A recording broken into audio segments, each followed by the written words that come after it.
상가 임차인이 의뢰하신 내용입니다. 계약 기간이 종료가 되니까 본인은 나가고 권리금을 회수를 하려고 하는데요. 그러려면 임대인이 자기가 데리고 오는 신규 임차인이랑 계약 체결을 해줘야 되거든요. 근데 임대인이 미리 이야기를 하는 거예요.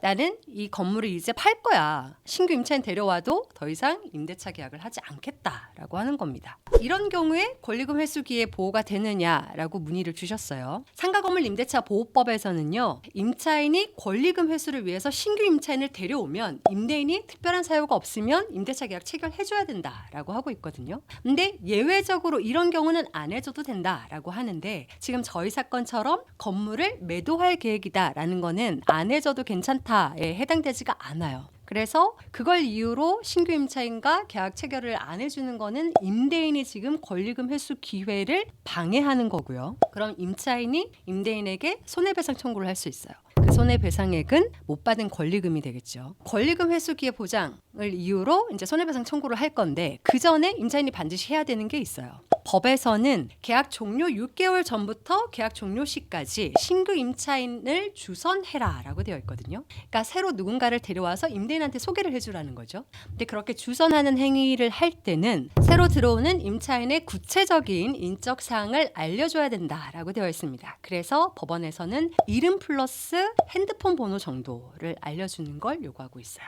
근데 저희 사건처럼 임대인이 누굴 데려와도 나는 임대 다시 안 할 거야 라고 확정적인 의사를 표현했다면 대법원은 굳이 불필요하게 임차인을 새롭게 주선하는 행위 자체를 생략해도 괜찮다라고 하거든요. 그러면 신규 임차인 주선을 하지 않는 상황이라는 걸 증거를 남기셔야겠죠. 그래서 저희가 이럴 때는 임대인에게 내용 증명을 보냅니다. 그래서 신규 임차인 데리고 올 건데 계약 체결해 줄 건지 아니라면 아니라는 걸 확정적으로 답을 해달라라고 요청을 합니다. 주의하실 거는요. 이런 경우에는 임차인이 권리금 달라라고 못해요. 어떤 경우냐면 현실에서 가장 문제가 많이 되는 게 임차인들이 월세를 미납한 이력이 있는 경우예요. 3기에 달하는 차임을 연체한 이력입니다. 만약에 월세가 100만 원이라면 300만 원 누적액이 될 때까지 연체를 한 사실이 있을 때예요.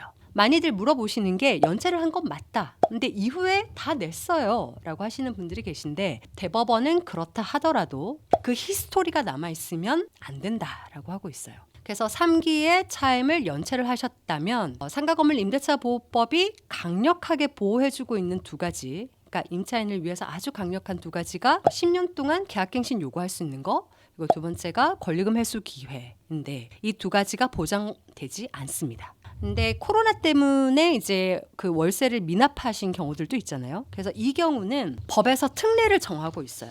2020년 9월 29일부터 6개월 동안 만약에 이 미납이 있었다. 근데 이런 경우에는 이렇게 미납으로 보지 않고 이때 미납이 있었다 하더라도 계약갱신 요건 행사할 수 있고 권리금 회수 기회 보장하겠다고 보고 있습니다.